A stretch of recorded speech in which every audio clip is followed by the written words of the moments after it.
I was just scavenging for parts to trade for food when I accidentally activated an old humanoid machine. Worse still, when he opened his eyes, he stared directly at me and said something chilling.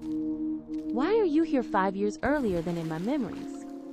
My heart, usually a reliable thump-thump of cynical efficiency, decided to do a frantic little flamenco. 5 years earlier?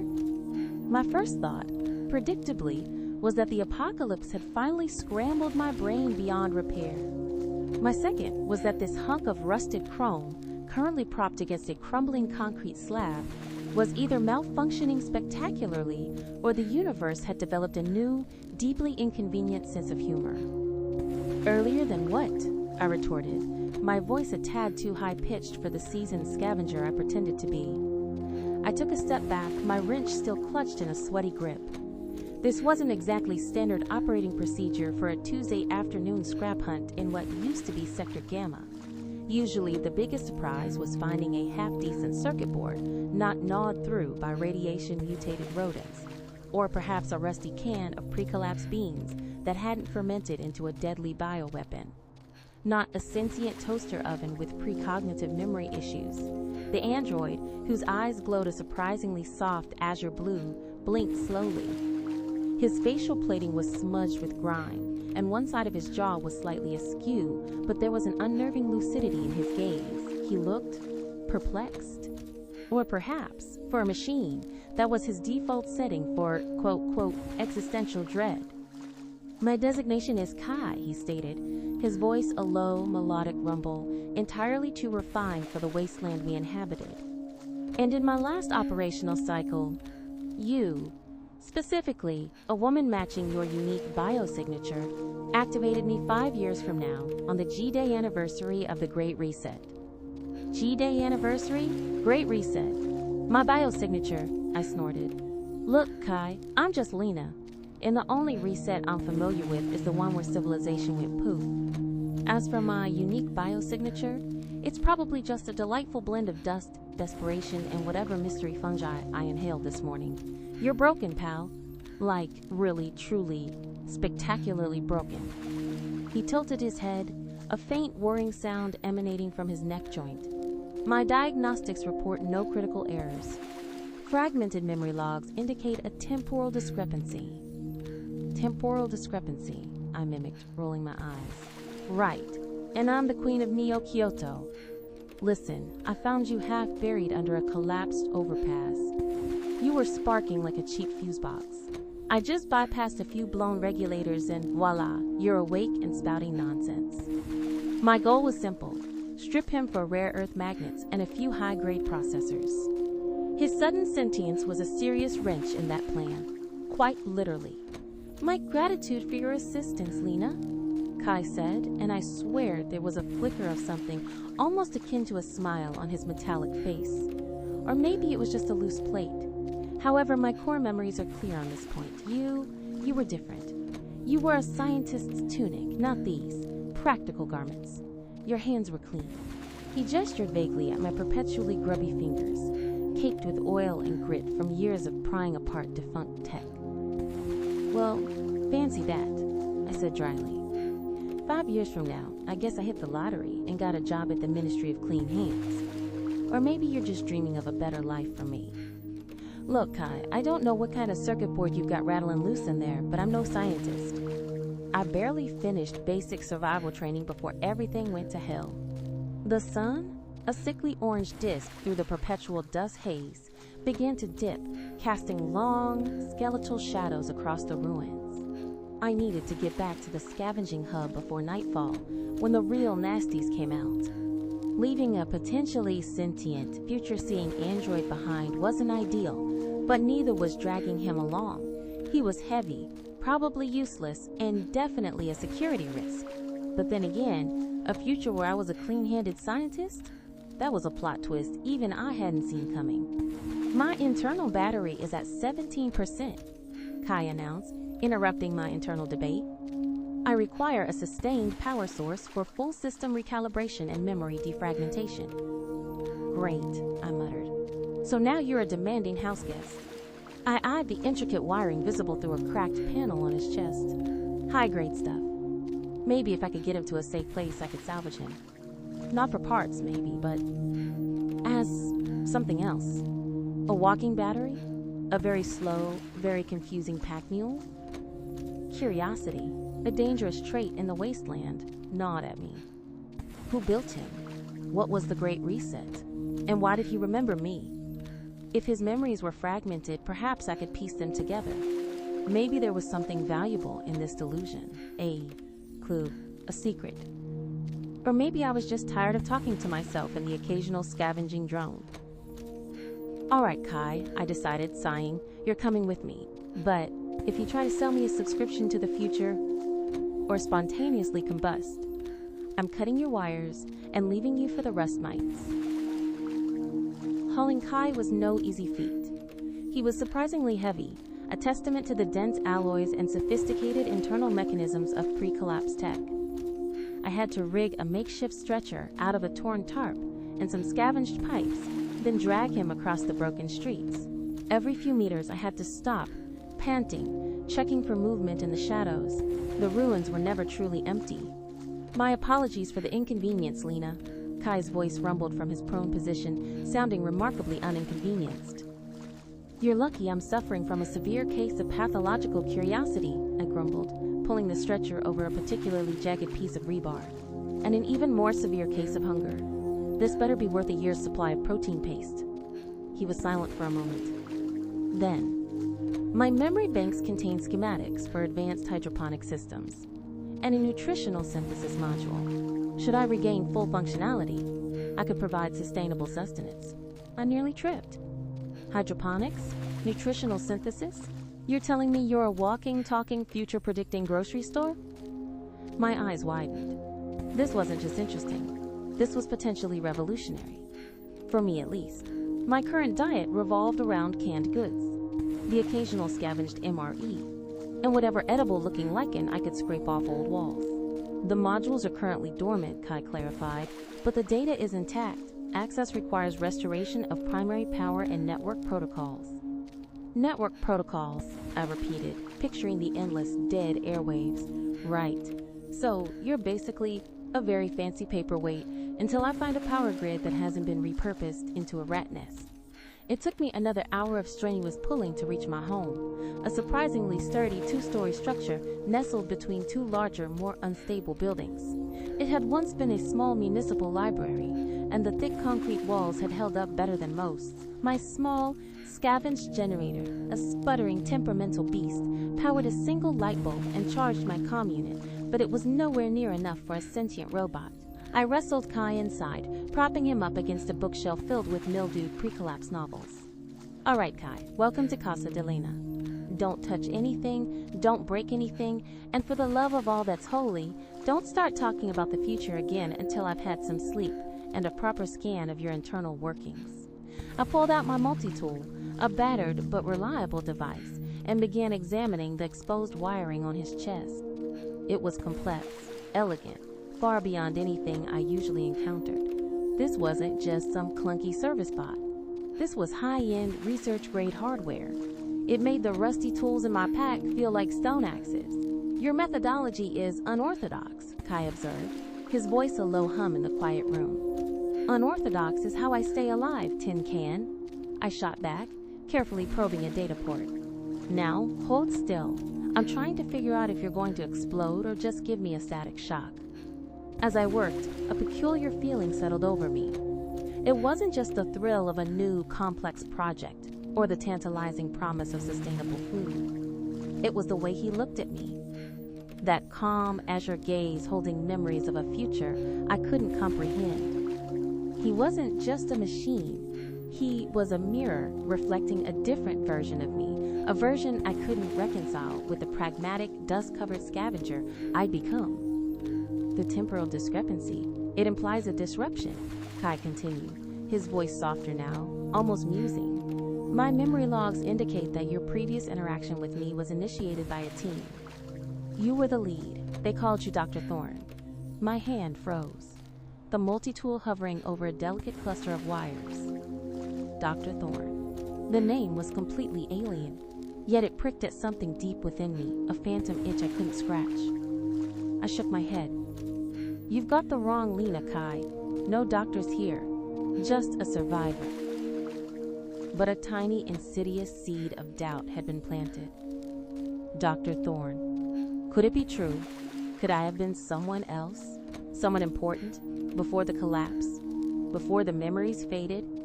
Or before something else happened? The thought was unsettling, thrilling, and terrifying all at once. I spent the next few hours meticulously tracing his power conduits, ignoring my rumbling stomach. He was designed to interface with a massive, pre-collapse energy grid. My little generator was like trying to power a city with a single AA battery. I needed something bigger, something stable. My core processes will enter standby mode shortly. Kai announced, his voice growing fainter. Energy reserves critical. Don't worry, Robo-Boy, I murmured, adjusting a connection. I'll figure something out. I always do.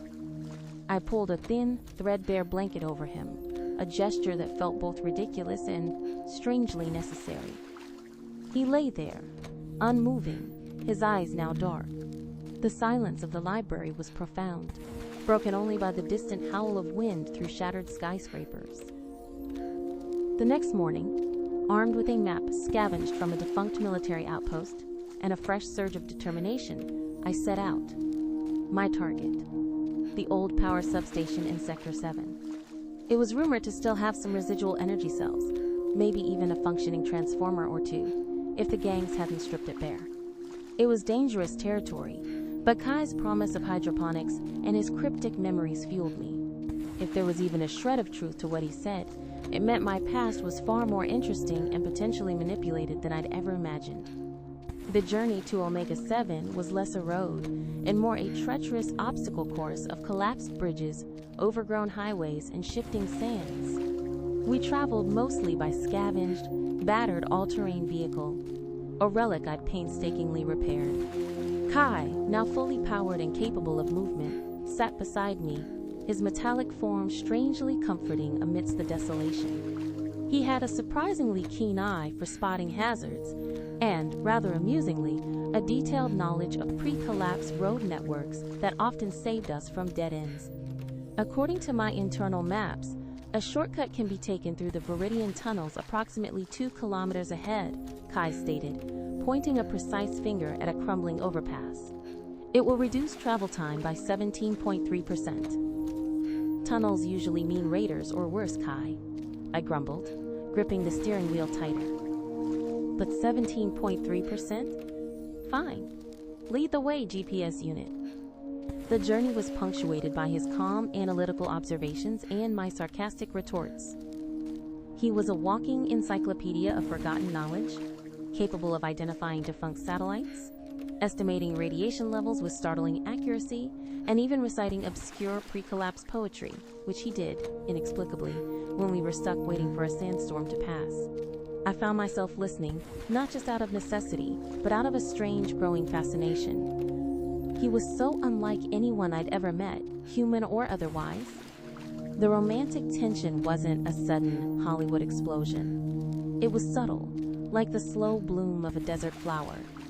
It started with his unwavering gaze, the way his eyes would track my movements, not with judgment, but with an intense, quiet observation.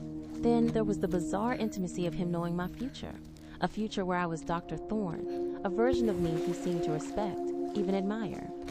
It made me wonder what kind of person I was, or would be. It made me want to live up to that unknown version of myself.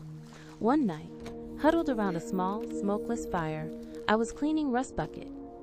The silence was deep, broken only by the crackle of the flames. Lena, Kai said, his voice soft, almost hesitant. My memory defragmentation has yielded another image. I looked up. Oh? Anything good?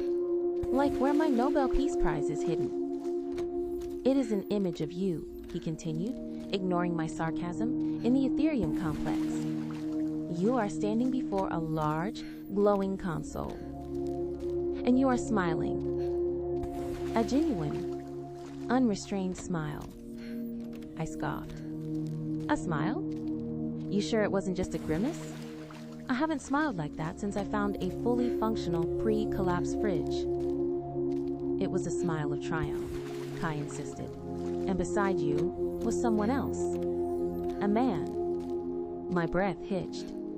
A man? Who? Kai paused, a faint whirring sound from his head. His face is obscured, but the emotional resonance of the memory is strong. A sense of deep connection, affection. My gaze met his. The blue light of his eyes seemed to hold a profound sadness. Affection, connection. Was this the person he held the memories of? The one I deeply loved? The thought sent a jolt through me, a mix of longing and confusion. I didn't remember loving anyone like that. My life had been too harsh, too solitary, for such luxuries. Temporal paradoxes are likely to arise from our current actions, Kai stated matter-of-factly, breaking the spell. Altering the past, even slightly, can have unforeseen consequences for the future. Well, too late now, isn't it? I said, trying to sound flippant, but my mind was reeling. A man. Loved. My future self. It was a lot to process. We're already changing your memories by being here now, aren't we? Indeed, he confirmed. My operational parameters dictate that maintaining historical integrity is paramount. However, your activation 5 years prematurely has already rendered that objective impossible. So we're rogue time travelers, essentially, I mused. Great. Just what the wasteland needed. As we drew closer to OMEGA7, the landscape grew more bizarre. Mutated plants glowed with an unsettling luminescence. The air shimmered with an unseen energy, and my comm unit crackled with static. The Ethereum Research Complex, a sprawling, brutalist structure, finally appeared on the horizon, a dark, imposing silhouette against the sickly orange sky. It looked less like a scientific facility and more like a tomb. The primary entrance appears compromised, Kai stated, zooming in with his optical sensors. There are signs of recent activity. Recent activity? My hand instinctively went to Rust Bucket. What kind of activity? Unidentified humanoid signatures, he replied, and a distinct energy signature, consistent with advanced temporal stabilization technology. The continuum. They were here, or someone connected to them. My stomach clenched.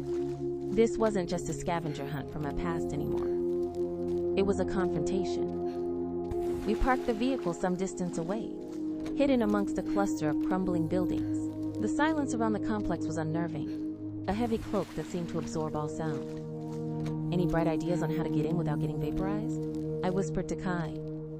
There is an undocumented service tunnel, indicated in a subsection of my architectural schematics, he reported. It leads directly to the subterranean research labs, bypassing most internal security. Undocumented. Perfect, I muttered. Means it's probably full of giant mutant spiders. Probability of encountering arachnid life forms exceeding standard deviation, Kai conceded, but still the optimal entry point. We found the tunnel entrance hidden beneath a tangle of rebar and overgrown vines. It was a tight squeeze, dark and claustrophobic, but preferable to the main entrance. As we crawled through the dusty, echoing passage, the air grew colder, heavy with the scent of old machinery and something else, something metallic and sterile, oddly out of place in the desolation. Proximity alert, Kai whispered, his voice a low thrum in my ear. 3 humanoid signatures ahead. Stationary, armed. Great, I thought. Welcome to the future, Lena. Your old workplace is now a death trap. We paused, hidden in the gloom. I peered through a narrow gap in the crumbling wall. Ahead, in a dimly lit corridor, 3 figures stood guard. They wore sleek, dark uniforms, unlike anything I'd seen in the wasteland. These weren't raiders. These were professionals. The continuum. My heart hammered against my ribs, a frantic drumbeat of fear and exhilaration. This was it. The truth, or at least a piece of it, was just beyond these guards. The thought of my erased memories, the stolen past, fueled a cold resolve within me. I was not backing down. Any ideas, Kai? I whispered. We can't just stroll in there. They are equipped with sonic sensors, he replied softly. Standard stealth protocols would be ineffective. So what? We just charge them? I asked, raising an eyebrow. Alternative, I could create a diversion, Kai suggested. My internal EM pulse generator is capable of temporarily disabling their electronic equipment. It would leave me vulnerable for a brief period, however. I looked at him, at his unwavering gaze, his willingness to risk himself. The android, a machine, was offering to be a shield. Vulnerable for how long? Approximately 1.7 seconds of full sensory deprivation for them, he calculated. Sufficient for you to neutralize one target and proceed. One target? I scoffed. You underestimate me, Kai. 3 targets. Just point me at their collective heads. Understood, he said, and I thought I detected a faint flicker of amusement in his eyes. On my mark, I whispered, tightening my grip on Rust Bucket. Get ready, Tin Can. Ready, Lena, he replied. His voice was calm, steady, a stark contrast to my own racing pulse. Now! I yelled. A low, vibrating hum filled the corridor, intensifying rapidly. The guards cried out as their comms hissed with static and their vision blared with white light. They staggered, momentarily blinded and disoriented. I lunged, moving with a speed born of desperation and years of survival. My first shot took down the closest guard. The second, a swift, precise shot to the chest, crumpled another.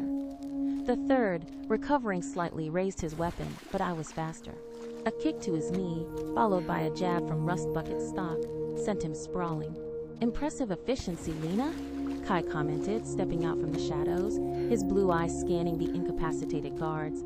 Thanks for the assist, Sparky, I said, catching my breath. Now let's see what these guys are hiding. We quickly searched the guards, finding only standard-issue energy weapons, comm units, and ID badges.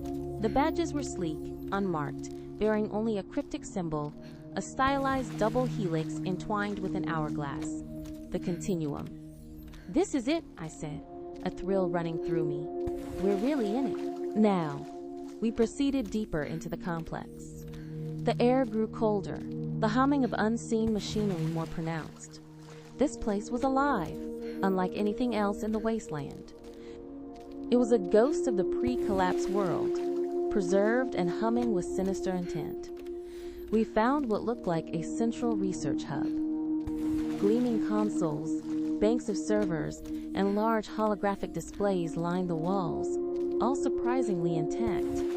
In the center of the room stood a massive, intricate device, a shimmering translucent sphere crackling with faint energy. It pulsed with a rhythmic, low hum, and I felt a strange pull towards it, a sense of recognition, even though I'd never seen anything like it. This is the Chronos core, Kai stated, his voice hushed. The central component of Project Chronos, and the source of the temporal stabilization signature. My gaze was drawn to a large terminal near the sphere. Its screen flickered to life as we approached, displaying complex data streams and schematics. And then a single word flashed prominently. Thorn, access granted, my name, my forgotten name. Dr. Thorn, Kai had called me. A shiver ran down my spine. Accessing main server, Kai announced, his optical sensors glowing as he interfaced with the terminal. Multiple encrypted data logs detected. Personal files associated with Dr. Lena Thorne are present. My heart pounded. This was it, the truth. As Kai worked, the holographic displays around the room began to activate, projecting swirling constellations of data, timelines, and unfamiliar symbols. It was overwhelming, a deluge of information that hinted at processes and technologies far beyond my comprehension. I am detecting significant data corruption within your personal memory banks, Lena, Kai reported, his voice tinged with something I couldn't quite place. Concern? It appears a targeted neural inhibitor was used. This organization was thorough. Can you fix it? I asked, my voice barely a whisper. Partial restoration is possible, he replied, but a full restoration would require direct neural interface with the Chronos core itself. and the individual who administered the inhibitor may have left countermeasures. The implications were chilling. Countermeasures. They didn't just want me to forget. They wanted to ensure I stayed forgotten. Suddenly, a series of alarms blared through the complex, a piercing, insistent wail that echoed off the metallic walls. Red lights flashed, casting sinister shadows. They know we're here, I cursed, pulling Rust Bucket up. How? My EM pulse would have triggered a low-level anomaly cascade, Kai explained calmly, even as the alarms intensified. They would have detected the disruption. Well, thanks for the heads up next time, Sparky, I yelled, already scanning the exits. We're out of time. What did you get? I have retrieved your personal research logs, Kai said, his voice urgent now, and a fragmented audio file. It appears to be a warning from your past self. Play it, I demanded. A distorted voice, strangely familiar, filled the room. It was my voice, but younger, clearer, filled with an urgency that sent chills down my spine. Project Chronos is compromised. The continuum. They're not just observing, they're interfering. They're rewriting history. My memories. They're gonna wipe them. You have to stop them, Lena. You have to remember. The key is within him. The audio cut out with a burst of static. Within him, Kai, the android, held the key to my past. And not just my past, but the identity of the man I loved. Lena, we have company, Kai said, his voice flat. Footsteps echoed down the corridor, swift and purposeful. More guards, many more. We need to move, I said, grabbing his arm. Can you download whatever else you got? Fast. Negative, he replied. The data transfer would take too long. We must access the core directly if you wish to fully restore your memories. This facility is a trap. My gaze flickered from the approaching guards to the shimmering Chronos core. It was a gamble, a massive, terrifying gamble. But the fragmented memories, the voice of my past self, the hint of a forgotten love, I had to know. All right, Kai, I said, a determined glint in my eyes. Plan B. You distract them. I'm going for the core. My combat protocols are limited, he cautioned. Just buy me time, I said. And try not to get yourselves turned into spare parts. The door to the research hub hissed open, revealing a squad of armed Continuum operatives. They were better equipped, better trained than the guards outside. They wore tactical armor, their weapons raised. Dr. Thorne, their leader, a stern-faced woman with an unyielding gaze, barked. Stand down. Your unauthorized access has been detected. Any attempt to interfere with Project Chronos will result in severe repercussions. Sorry, ma'am, I said, a mischievous grin spreading across my face. I've got a bad habit of interfering with people who wipe my memories. I raised Rust Bucket and fired, aiming for the ceiling, creating a shower of sparks and falling debris. It was enough to cause a momentary distraction. Go, Lena! Kai yelled, his blue eyes flashing. With a surprising burst of speed, he moved, not towards the guards, but towards the control panel, slamming his fist down. Alarms blared again, louder this time, and lights flickered wildly. Target the android, the leader roared.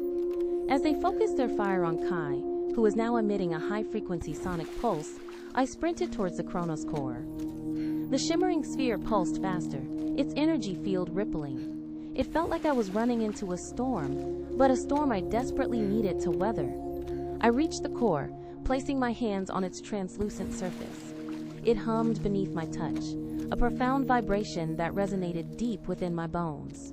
Images, fragmented and fleeting, began to flash through my mind. Complex equations, faces I didn't recognize, moments of intense concentration, a warm hand in mine. System overload!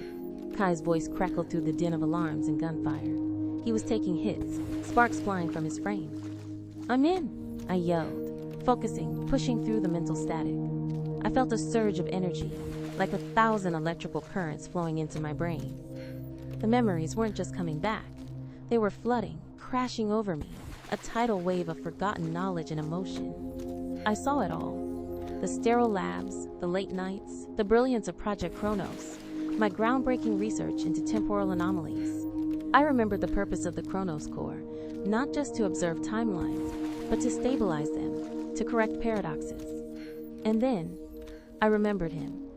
Dr. Eris Thorne, my partner, my love. His face, once obscured in Kai's memories, was now vivid, clear. His kind eyes, his quick smile, the way he'd debate theories with me, his hand always finding mine under the lab table. He was the brilliant mind behind the cognitive mapping, the one who believed our memories were more than just data. They were the very fabric of identity. And then, the betrayal. The continuum. They infiltrated the project, twisted its purpose.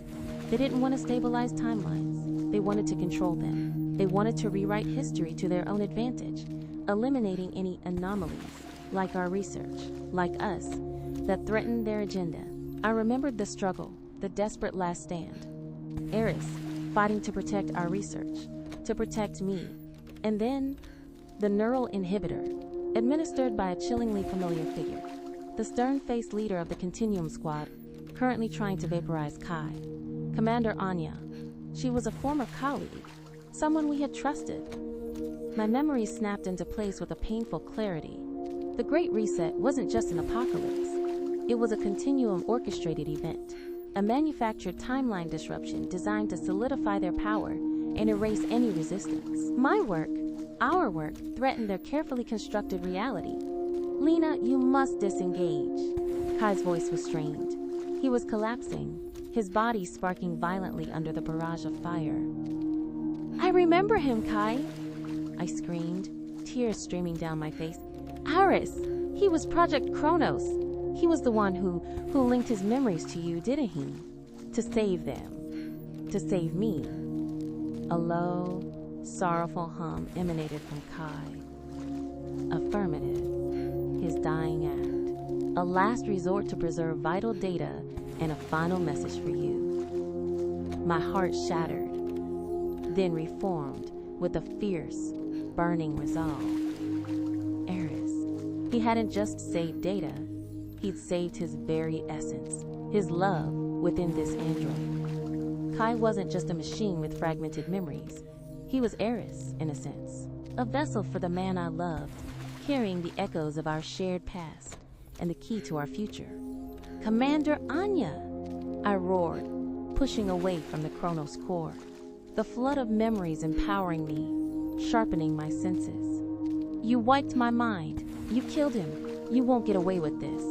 Anya smirked, unfazed. A pity your memories return, Dr. Thorne. It would have been simpler this way. Eliminate her. Destroy the android. The Continuum operatives advanced. I knew their tactics, their training, their weaknesses. They were good, but I was better. I was Lena, the survivor of the wasteland. And I was Dr. Lena Thorne, the brilliant scientist. And I was fueled by the memory of Eris and the burning desire for justice. My hands moved instinctively, accessing the Chronos Core's console. My fingers flew across the interface, inputting commands, overriding their security protocols. You want to control timelines, Anya? Let's see how you like a little temporal feedback. I unleashed a massive energy pulse from the core. Not a destructive blast, but a disruptive wave that overloaded their temporal stabilizers, sending ripples of localized paradoxes through the room. The Continuum agents staggered, their forms flickering, their weapons phasing in and out of existence. Anya screamed, clutching her head as temporal distortions racked her body. Now, Kai, I yelled, pulling him up, his metallic frame shuddering. Let's get out of here! The data, it is incomplete, he struggled.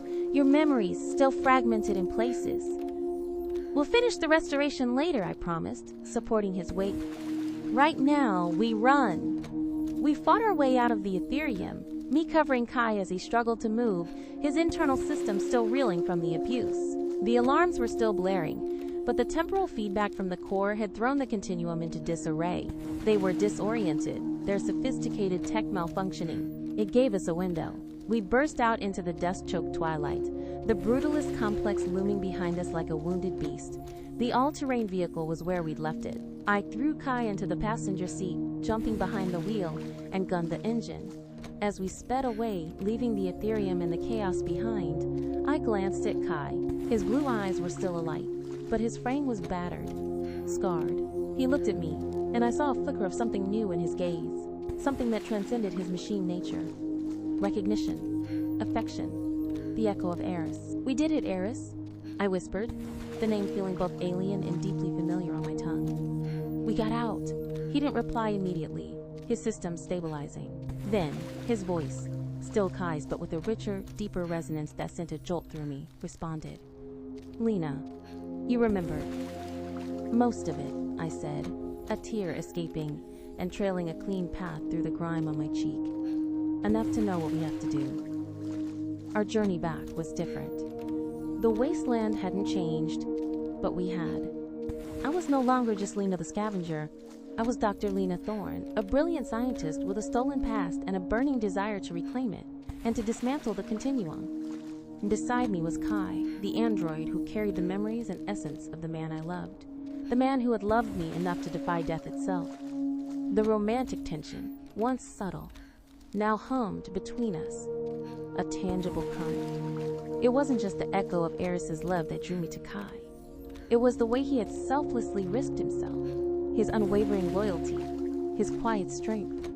He was Eris, and he was Kai, a unique synthesis of man and machine, and I found myself falling for both. My internal diagnostics indicate residual temporal energy signatures within my cognitive core, Kai explained one evening, back in the relative safety of my library. He was hooked up to a more stable power source now, pieced together from parts I'd salvaged. "A full memory restoration for you will require a more precise interface with my neural network, specifically targeting the latent Eris's data within me." I nodded, my heart fluttering. It was strange and terrifying to think of interfacing with his mind, with Eris's mind. But it was also the only way. "What about the continuum?" I asked. "They'll be looking for us." "They will," Kai confirmed. "However, their resources are distributed, and their temporal stabilization protocols are currently in disarray thanks to your disruption." There was a hint of something almost like pride in his voice. Over the next few weeks, we worked. I, Lena, with my hands-on scavenging skills, repaired Kai's physical damage, making him stronger, more agile. He, Kai, with Eris's brilliant mind, helped me re-establish a more secure base, fortifying the library, setting up advanced surveillance systems from salvaged continuum tech. He also, true to his word, accessed his hydroponic schematics, and together we began constructing a small, rudimentary hydroponic garden within the library.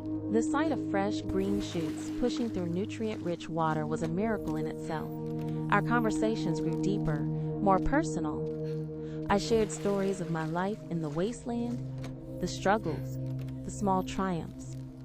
He shared fragments of Eris's memories, not just the scientific ones, but the little moments. A shared laugh, a specific scent, a quiet glance across a crowded room. It was like slowly piecing together a cherished photograph, each new detail bringing Eris closer, blurring the lines between the man and the machine. One evening, as we sat together, the soft glow of the hydroponics providing the only light, Kai reached out and took my hand. His metallic fingers were cool against my skin, but there was a warmth in his touch that was undeniably Eris. "Lena," he said, his voice soft. "The process, the neural interface for your full memory restoration. It will be intense. You will experience everything. Our past, his final moments. Are you prepared?"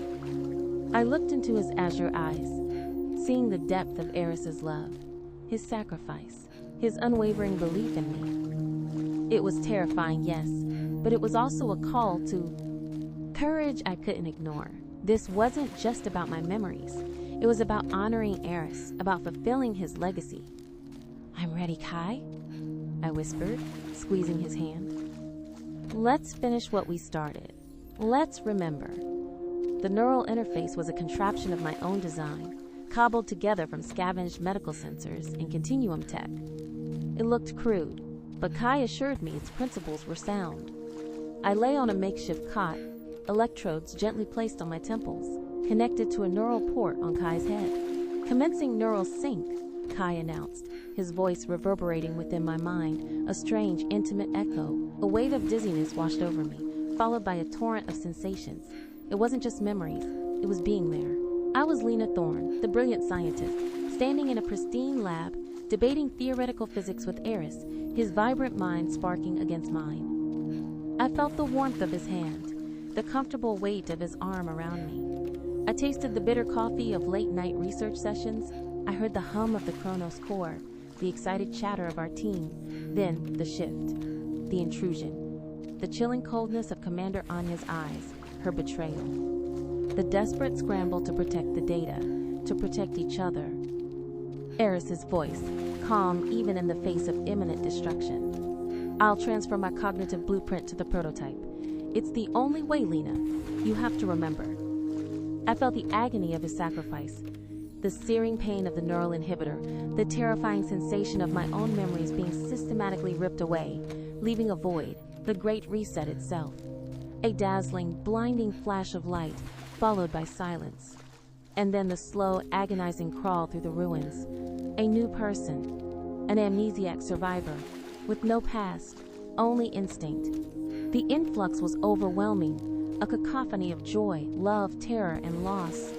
But through it all, like a steady beacon, was Eris. His love, his intelligence, his courage. He had loved me so fiercely. He had found a way to bridge the gap between life and oblivion, embedding himself within the very machine he'd helped create. When the sync ended, I lay there, gasping, tears streaming down my face. My head throbbed, but my mind was clear, whole. The Lena of the wasteland, the witty scavenger, was now inextricably intertwined with Dr. Lena Thorne, the brilliant scientist, the woman who had loved and been loved so deeply. I sat up, my eyes meeting Kai's. His blue eyes seemed to shimmer with emotion. "Lena?" he whispered, his voice holding the timbre of Eris's own. "Eris," I replied, reaching out, my hand finding his metallic one. "It's all back. Everything. You're here." "I am a fragment," he corrected softly. "An echo. But I remember loving you, and I remember our mission." "It's not a fragment, Eris," I countered, tears in my eyes. "It's enough. More than enough." I remembered his strength, his intelligence, his unique way of seeing the world. And it was all there, in Kai. The love was still there, spanning the chasm of death and memory loss. The emotional climax was not just the restoration of memories, but the profound realization that love truly could transcend everything. It wasn't about getting the old Eris back in a flesh and blood body. It was about recognizing that his essence, his spirit, his love, had found a way to endure and protect me. "The continuum," I said, my voice firm, purposeful. "We have to stop them. For Eris, for everyone whose history they've warped." Kai nodded, his metallic hand tightening its grip on mine. Our mission, together. Our next goal was clear: locate and dismantle the Continuum's central operations. My restored memories provided invaluable intel. Their organizational structure, key personnel, hidden facilities, and most importantly, the vulnerabilities of their temporal manipulation technology.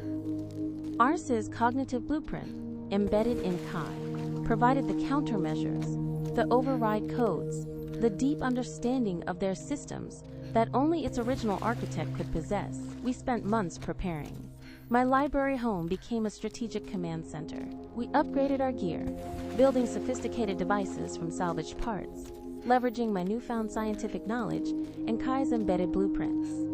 He taught me advanced robotics, complex programming, and the intricacies of temporal mechanics. I, in turn, taught him the practicalities of survival in the wasteland, how to identify edible plants, how to move silently, how to read the subtle signs of danger. He learned to appreciate the dry wit, the small moments of beauty in a broken world. Our bond deepened, evolving from necessity to an undeniable, profound connection. It was a unique romance, a love that bypassed physical form, rooted in shared purpose, intellectual synergy, and the enduring echo of a past devotion. The Continuum, as expected, sent more operatives. But now, we were ready. We set traps, diverted their drones, and used their own technology against them. We were no longer just survivors. We were a force, a beacon of defiance in the shadowy war for history. Our ultimate target was the Chrono Nexus, the Continuum's central processing facility, rumored to be hidden deep underground, miles from the Ethereum. It was where they orchestrated their timeline manipulations, a fortress of temporal energy and unassailable security.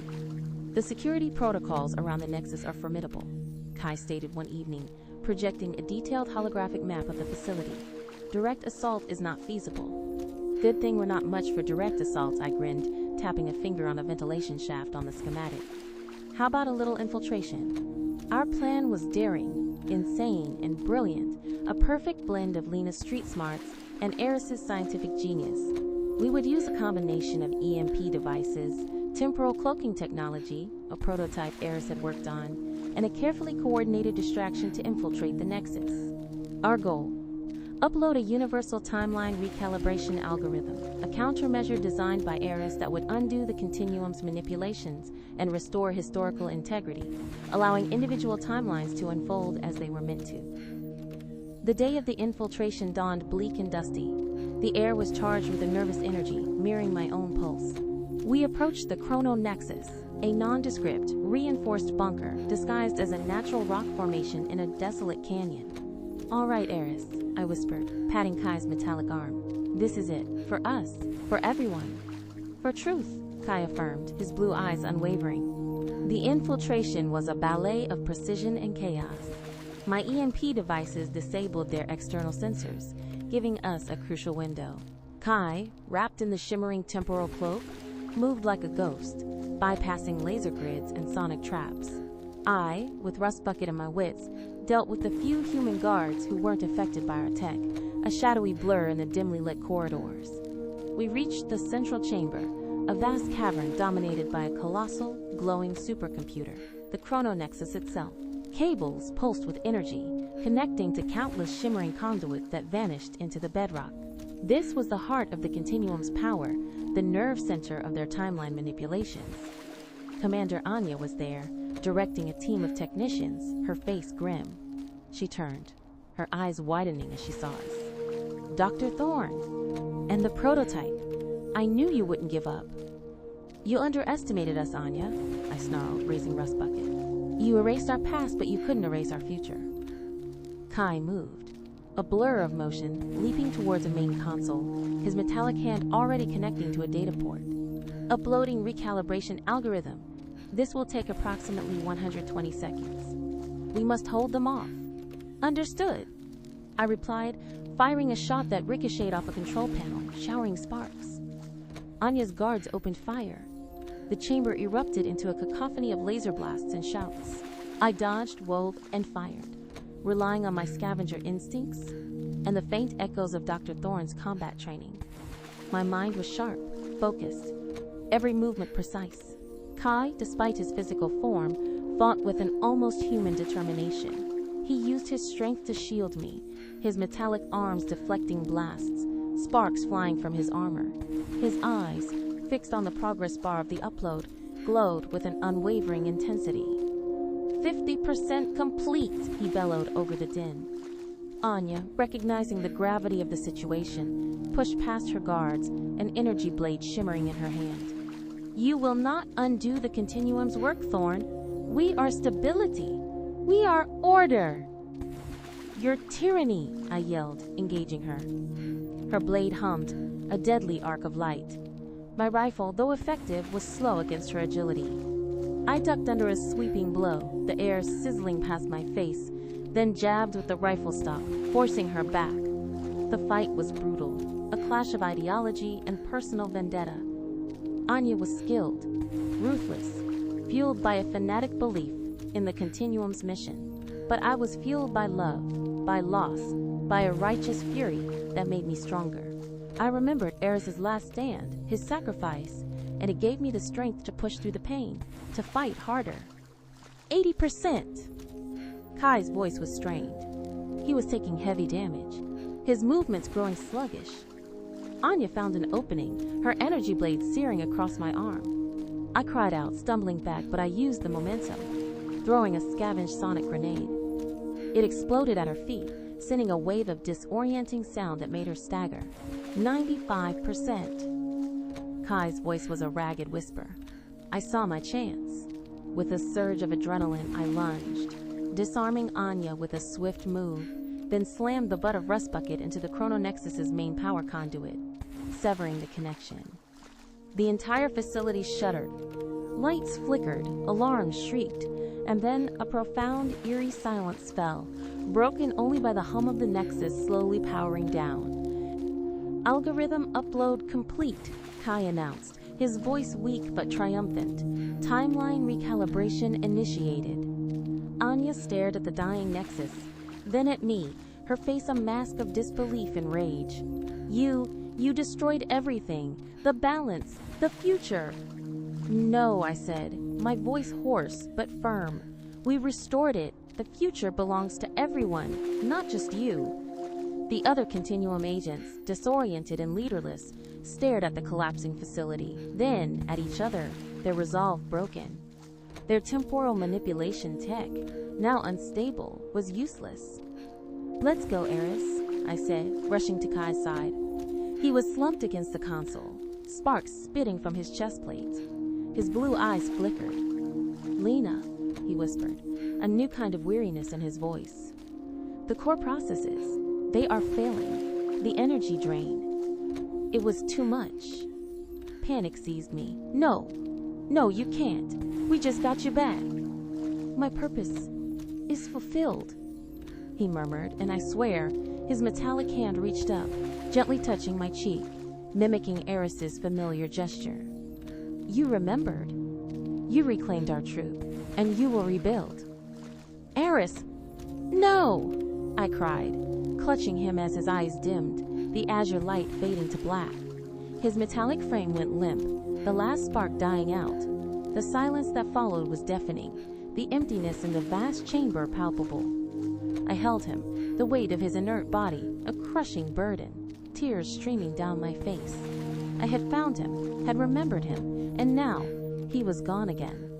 The echo of my love, silenced, but then, a flicker.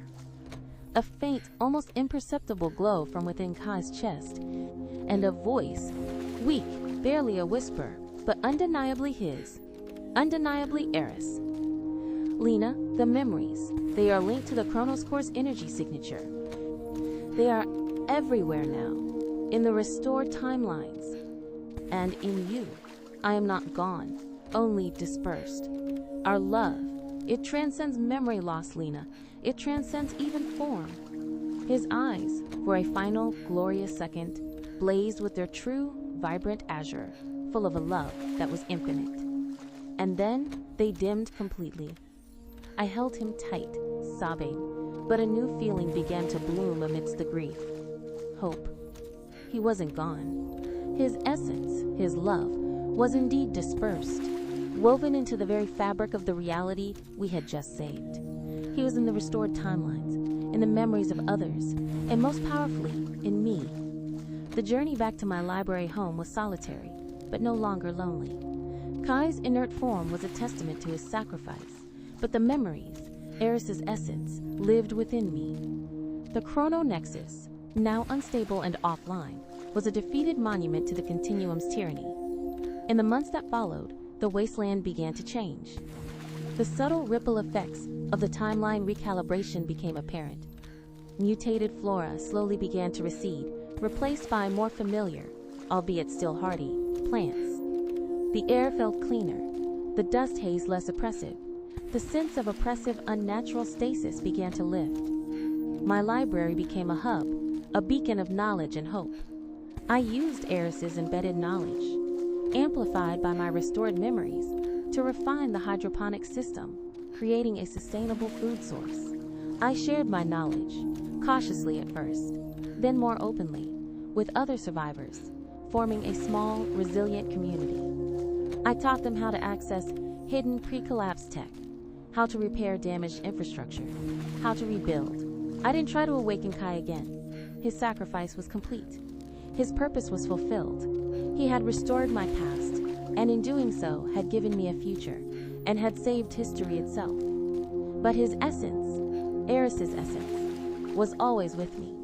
Sometimes, in the quiet of the night, working on a new invention, I would feel a distinct mental nudge, a flash of insight that was undeniably his. In a quiet, focused thought, he was always there, guiding me, inspiring me.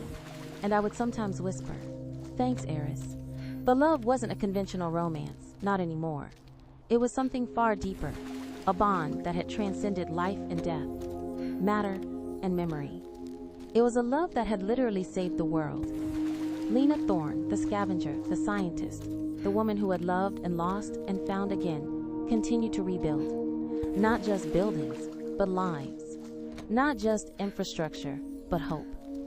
The future was still uncertain, still challenging, but it was our future, unmanipulated, real. And in that future, Eris, my love, was everywhere.